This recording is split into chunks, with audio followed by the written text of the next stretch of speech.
પ્રેગ્નન્સીમાં normal delivery કે seizure પછી કેટલા દિવસ સુધી માસિક આવતું હોય છે એટલે કે બ્લીડિંગ થતું હોય છે તે જાણીએ. ઘણા એવું માને છે કે નોર્મલ ડિલિવરી પછી કે સીઝર પછી અલગ અલગ રીતે બ્લીડિંગ આવતું હોય છે, પણ એવું નથી. ડિલિવરી પછી માસિક આવવું કે બ્લીડિંગ થવું એ કોઈ પણ સ્ત્રીની તાસીર ઉપર એટલે કે હોર્મોન પ્રોફાઇલ પર ડિપેન્ડ રહેતું હોય છે.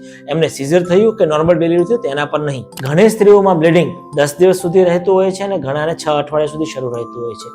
શરૂઆતમાં આ બ્લીડિંગ લાલ કલરનું એટલે કે બ્રાઇટ રેડ કલરનું રહેતું હોય છે. પછી આ બ્લીડિંગ પિંકિશ કલરનું, એના પછી યલોઇશ એટલે કે પીળાશ પડતું અને છેલ્લે વ્હાઇટ કલરનું એટલે કે સફેદ કલરનું થઈ જતું હોય છે. આ ટાઈપની પેટર્ન તમને જોવા મળતી હોય છે જે બિલકુલ નોર્મલ છે અને તમારા બોડીની હીલિંગ પ્રોસેસ પ્રમાણે ચાલતી હોય છે. પણ જો તમને વધારે પડતા લોહીના ગઠ્ઠા આવતા હોય, તાવ આવતો હોય, પેટમાં દુખાવો કે પગમાં દુખાવો થતો હોય અને તમારા ડિસ્ચાર્જમાંથી ગંદી સ્મેલ આવતી હોય તો તમારે તમારા ગાયનેકનો સંપર્ક તરત જ કરવો જોઈએ. ડિલિવરી પછી બ્લીડિંગમાં તમને કોઈ તકલીફ થઈ છે? જો હા તો કોમેન્ટ જરૂર કરજો, અમને ફોલો કરજો, આ રીલને શેર કરજો. આપકા અપના ગાયનેક ડોક્ટર દિલીપ ઇટાલિયા. નમસ્તે.